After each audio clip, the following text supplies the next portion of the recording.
What's up, guys? So today I'm working on the Civic.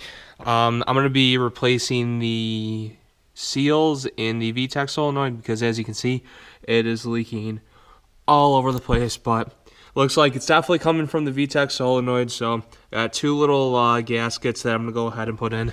I got them right over here, just two little gaskets. So I'm going to go ahead and do it. Looks pretty straightforward.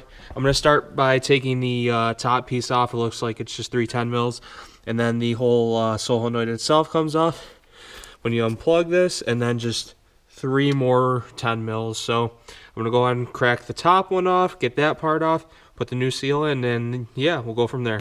Alright, so first I actually just went ahead and unscrewed all the bolts from the solenoid to the block. So as you can see, actually had a ton of oil leak out. But just 3 bolts, and this comes out. I'm going to go over my workbench, just pop out the old seal, put in the new one, and do the same for the top, and I'll show you what they look like. Alright, so I just popped the old gasket off.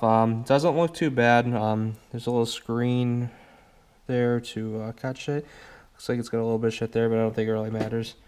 Not sure if it was really leaking from the top or the back. The back looks kind of oily, so maybe that was it.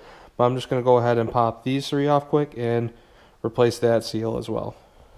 Alright, so I just got the top portion off. It looks like there's a little bit of oil there.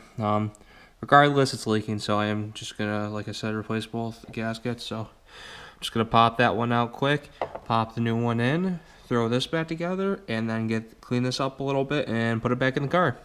Alright, so I cleaned up the solenoid, put the gaskets in.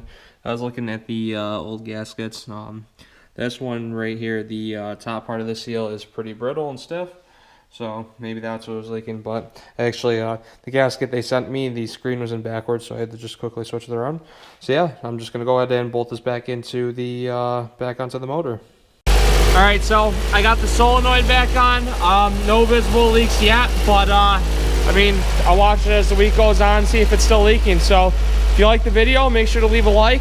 Let me know what you think in the comments and subscribe for more content. Thank you for watching.